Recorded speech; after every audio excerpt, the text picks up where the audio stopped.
പ്രതിപക്ഷ നേതാവ് പിണറായി വിജയന്റെ മകൾ വീണ വിജയൻ ഹവാല ഇടപാടുകാരിയെന്ന് ഇ.ഡി.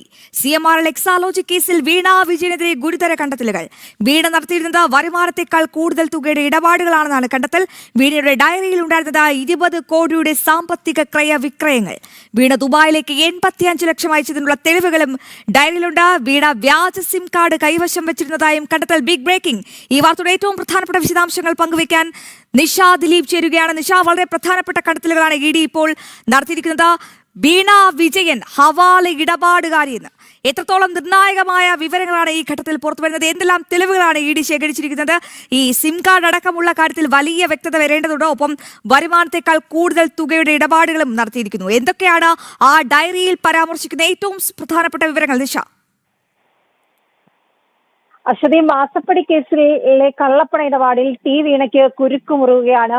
ഇ.ഡി. കേസിൽ ഹവാല ഇടപാടിൽ തെളിവ് ലഭിച്ചെന്നാണ് ഇ.ഡി. അല്പസമയം മുമ്പ് വാർത്താക്കുറിപ്പിൽ വ്യക്തമാക്കിയിട്ടുള്ളത്. വീണ 85 ലക്ഷം രൂപ ദുബായിലേക്ക് അയച്ചതിന്റെ തെളിവുകൾ കണ്ടെത്തിയെന്നും വീണയുടെ ഡയറിയിൽ ഉണ്ടായിരുന്നത് 20 കോടി രൂപയുടെ ഇടപാടുകളാണെന്നും ഇ.ഡി. വ്യക്തമാക്കിയിട്ടുണ്ട്. ഇന്റർനെറ്റ് കോളുകൾക്കായി വീണ മറ്റൊരാളുടെ സിം കാർഡ് ഉപയോഗിച്ചെന്നും ഇ.ഡി. വ്യക്തമാക്കിയിട്ടുണ്ട്. കഴിഞ്ഞ ദിവസം നടത്തിയ റെയ്ഡുകളിൽ വീണയുടെ പക്കൽ നിന്ന് പിടിച്ചെടുത്ത ഡയറിയിൽ നിന്നാണ് അന്വേഷണ സംഘത്തിന് ഇത്തരത്തിൽ വഴിത്തിരിവായ സുപ്രധാനമായ വിവരങ്ങൾ ലഭിച്ചിരിക്കുന്നത്. 3.49 ലക്ഷം ദിർഹം രൂപ ഹവാല ഇടപാടുകളിലൂടെ വീണ ദുബായിലേക്ക് കടത്തിയതായി ഇ.ഡി. കണ്ടെത്തിയിട്ടുണ്ട്. കൂടാതെ ഡയറിയിലെ കയ്യെഴുത്ത് കുറിപ്പുകളിൽ നിന്ന് 20 കോടി രൂപയുടെ മറ്റ് സാമ്പത്തിക ഇടപാടുകളും വിവരങ്ങളും പുറത്തു വന്നിട്ടുണ്ട്. ഇതെല്ലാം വീണ നടത്തിയതാണ് എന്നുള്ള തെളിവുകളും ഇ.ഡിക്ക് ലഭിച്ചിട്ടുണ്ട്. ഇവ CMRL നിന്ന് എക്സാലോജിക് സൊല്യൂഷൻസിന് ലഭിച്ച 2.78 കോടി രൂപയ്ക്ക് പുറമെയുള്ള തുകയാണെന്നാണ് ഇ.ഡി. വ്യക്തമാക്കിയിട്ടുള്ളത്. ഈ അന്വേഷണത്തിൽ പിടിച്ചെടുത്ത ഡിജിറ്റൽ തെളിവുകൾ പരിശോധിച്ചതിൽ നിന്ന് മറ്റൊരാളുടെ പേരിലെടുത്ത സിം കാർഡ് ഉപയോഗിച്ചാണ് വൈഫൈ റൂട്ടർ പ്രവർത്തിച്ചിരുന്നതെന്നും വ്യക്തമായിട്ടുണ്ട്. ഈ ഇന്റർനെറ്റ് കണക്ഷൻ ഉപയോഗിച്ച് അതീവ രഹസ്യ സ്വഭാവമുള്ള ഇന്റർനെറ്റ് കോളുകൾ വീണ നടത്തിയതായും ഇ.ഡി. സംശയിക്കുന്നുണ്ട്. എന്തായാലും ഇതിന്റെയൊക്കെ പശ്ചാത്തലത്തിൽ സിം കാർഡ് നൽകിയ വ്യക്തി ഉൾപ്പെടെ ഈ വീണയുടെ ഡയറിയിൽ പേരുള്ള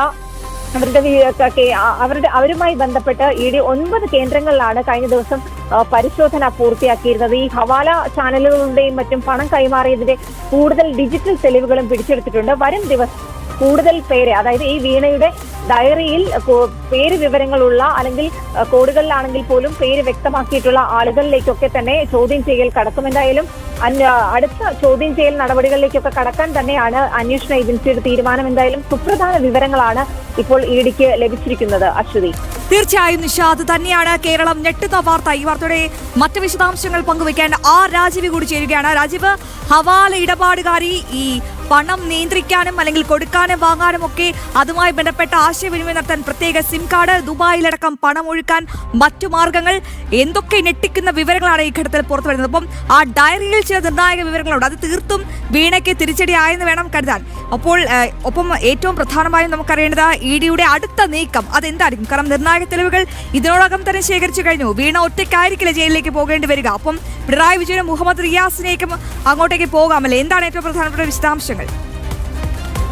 അശ്വതി, നേരത്തെ തന്നെ എൻഫോഴ്സ്മെന്റ് ഡയറക്ടറേറ്റ് അന്വേഷണം നടത്തിയ ചില വിഷയങ്ങളുണ്ട്. അതിൽ ഏറ്റവും പ്രധാനമെന്ന് പറയുന്നത് ഈ CMRL എന്തിനു വേണ്ടിയാണ് എക്സാലോജിക്കിന് പണം നൽകിയത്, വീണയ്ക്ക് പണം നൽകിയത് എന്നതുമായി ബന്ധപ്പെട്ട് പ്രാഥമികമായ അന്വേഷണം എൻഫോഴ്സ്മെന്റ് ഡയറക്ടറേറ്റ് നടത്തിയിരുന്നു. അതിൽ ഏറ്റവും പ്രധാനപ്പെട്ട കാര്യമെന്ന് പറയുന്നത് CMRLും അതുപോലെ തന്നെ മുൻ മുഖ്യമന്ത്രി പിണറായി വിജയനും തമ്മിൽ നടത്തിയ ചില വഴിവിട്ട ഇടപാടുകളാണ്. അതായത് കരിമണൽ ഖനനത്തിന്റെ മറവിൽ വലിയ രീതിയിലുള്ള വഴിവിട്ട ഇടപാടുകൾ നടന്നു എന്ന് തന്നെയാണ് എൻഫോഴ്സ്മെന്റ് ഡയറക്ടറേറ്റ് കണ്ടെത്തിയിരിക്കുന്നത്. അതിലേക്കുള്ള ആദ്യ പടി എന്ന് ഇതിനെ കാണേണ്ടി വരും. കാരണം ഹവാല ഇടപാടുകൾ നടന്നു എന്ന കണ്ടെത്തലിലേക്ക് എൻഫോഴ്സ്മെന്റ് ഡയറക്ടറേറ്റ് എത്തുകയാണ്. മാത്രമല്ല, നേരത്തെ തന്നെ ഉയർന്ന ഏറ്റവും പ്രധാനപ്പെട്ട ഒരു ആരോപണം അല്ലെങ്കിൽ എക്സാലോജിക്കുമായി ബന്ധപ്പെട്ട ഏറ്റവും പുതിയൊരു കണ്ടെത്തൽ നേരത്തെ എൻഫോഴ്സ്മെന്റ് ഡയറക്ടറേറ്റ് നടത്തിയിരുന്നത് ദുബായിലേക്ക് പണം അയച്ചു, 85 ലക്ഷം രൂപ ദുബായിലേക്ക് അയച്ചു എന്ന് ഡയറിയിൽ രേഖപ്പെടുത്തിയിരിക്കുന്നത് വീണ തന്നെയാണ്. ഇതുമായി ബന്ധപ്പെട്ട ചില വിവരങ്ങൾ നേരത്തെ SFIക്ക് സീരിയസ് ഫ്രോഡ് ഇൻവെസ്റ്റിഗേഷൻ ടീമിന് നേരത്തെ ലഭിച്ചിരുന്നു.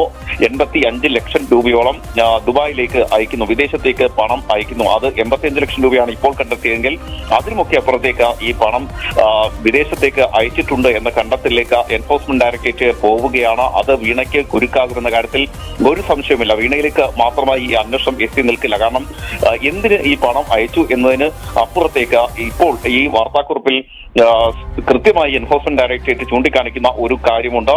CMRL, അതായത് CMRL ചെയ്യാത്ത സേവനത്തിന് വേണ്ടി വീണയ്ക്ക് പണം നൽകുന്നു എന്ന് മാത്രമല്ല 50 ലക്ഷം രൂപ വായ്പയായി പിന്നീട് നൽകുകയും ചെയ്യുന്നു. ചെയ്യാത്ത സേവനത്തിന് പണം നൽകുന്നു, അതിനൊപ്പം തന്നെ 50 ലക്ഷം രൂപ വായ്പയായും നൽകുന്നു. ഈ രീതിയിൽ എങ്ങനെ സഹായം വീണയ്ക്ക് ലഭിച്ചു എന്നതിനെ കുറിച്ചാണ് ഇനി വിശദമായ അന്വേഷണത്തിലേക്ക് പോകുന്നത്. അവിടെയാണ് മുൻ മുഖ്യമന്ത്രി പിണറായി വിജയനിലേക്ക്, ഇപ്പോഴത്തെ പ്രതിപക്ഷ നേതാവ് പിണറായി വിജയനിലേക്ക് കൂടി അന്വേഷണം എത്താൻ പോകുന്നത്. നേരത്തെ നമ്മൾ ചൂണ്ടിക്കാണിച്ചതുപോലെ 2019 ഈ സ്വകാര്യ മേഖലയിലെ കരിമണൽ ഖനനത്തിന് നിയന്ത്രണം ഏർപ്പെടുത്തിക്കൊണ്ട് കേന്ദ്ര സർക്കാർ ഉത്തരവ് പുറപ്പെടുവിക്കുന്നത്.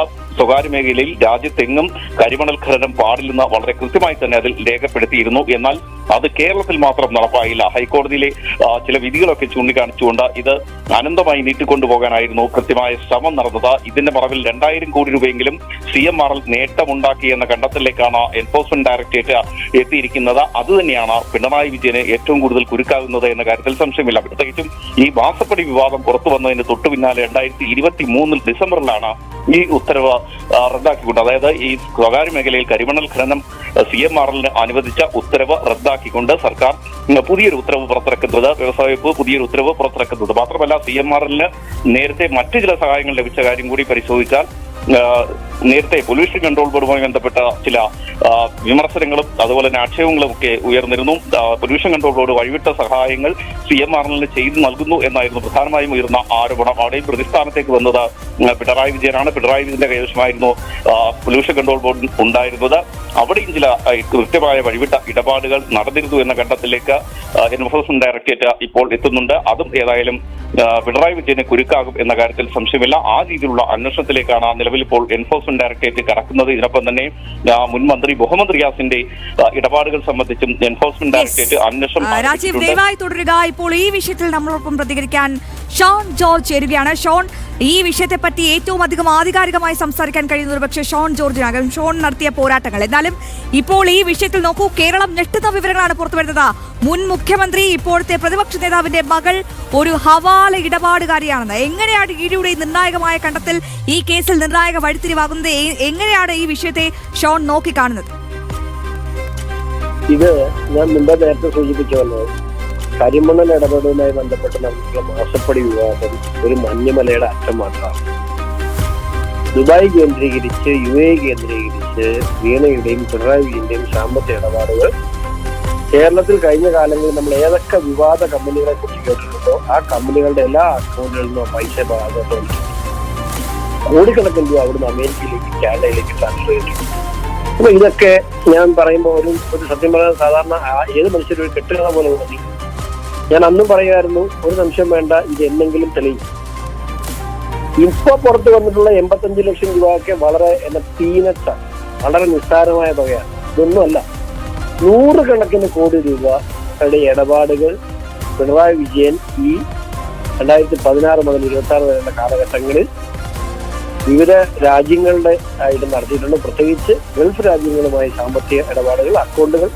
ഞാൻ പറഞ്ഞല്ലോ, അബുദാബി കൊമേഴ്ഷ്യൽ ബാങ്കിന്റെ ഒരു അക്കൗണ്ട് എന്നെ സംബന്ധിച്ചിടത്തോളം ഇതെല്ലാവരും കൂടെ എന്നെ കൊല്ലാൻ വന്നു. ഞാൻ ഇപ്പോഴും പറയുന്നു, ആ അക്കൗണ്ട് അവിടെ ഉള്ളതാണ്. 2019 ക്ലോസ് ചെയ്ത അക്കൗണ്ടിൽ പ്രൈസ് വാട്ടർ കൂപ്പേഴ്സും പിണറായി വിജയനെ പ്രതിക്കൂട്ടിൽ ഏറ്റവും കൂടുതലാക്കിയിട്ടുള്ള ലാവിൽ ഉൾപ്പെടെയുള്ള കമ്പനിയിൽ നിന്നും പണം ആ അക്കൗണ്ടിൽ വന്നിട്ടുണ്ട്. എനിക്ക് അതൊരു സംശയമില്ല. അതുകൊണ്ട് അന്വേഷണം നന്നായിട്ട് പോകട്ടെ. ഇനി എനിക്കറിയാൻ തന്നെ ഇപ്പൊ ഇന്ന് റിയാസിന്റെ തെളിവുകളും മൊഴികളും ഒക്കെ പലതും പുറത്തു വരുന്നുണ്ട്. എനിക്കറിയാൻ മേലാത്ത കാര്യം, അതുകൊണ്ട് അതിനകത്ത് അഭിപ്രായം പറയാം. പക്ഷെ ഇന്ന് റിയാസ് രംഗത്ത് വന്നപ്പോൾ ഒരു കാര്യം എടുത്തു പറയാതിരിക്കാൻ പറ്റില്ല. അദ്ദേഹത്തിന് വീണനെ ചോദ്യം ചെയ്ത സമയത്തോ റെയ്ഡ് നടത്തിയ സമയത്തോ ഇത്തരത്തിൽ പ്രതികരിക്കാത്ത റിയാസ് ഇന്ന് റിയാസിന്റെ സുഹൃത്തുക്കളുടെ വീടുകൾ റെയ്ഡ് ചെയ്തപ്പോ ഇത്തരത്തിൽ ചാടി പ്രതികരിച്ചിട്ടുണ്ട് എങ്കിൽ അതിനകത്ത് എന്തോ ഉണ്ടെന്ന് ഞാൻ ഇപ്പൊ സംശയിക്കുന്നു. പിന്നെ മാത്രമല്ല, ഈ റിയാസിന്റെ കയ്യിൽ നിന്ന് എന്തെങ്കിലും രേഖ കിട്ടിയിട്ട് റിയാസിനെ പ്രതിയാക്കേണ്ടതല്ല ED ഈ സുഹൃത്തുക്കളുടെ വീടുകളിലേക്ക് റെയ്ഡ് നടത്തി. അല്ലെങ്കിൽ റിയാസിന്റെ കൂടെ ക്ലാസ്മേറ്റ്സ് എന്ന നിലയിലല്ല റെയ്ഡ് നടത്തി.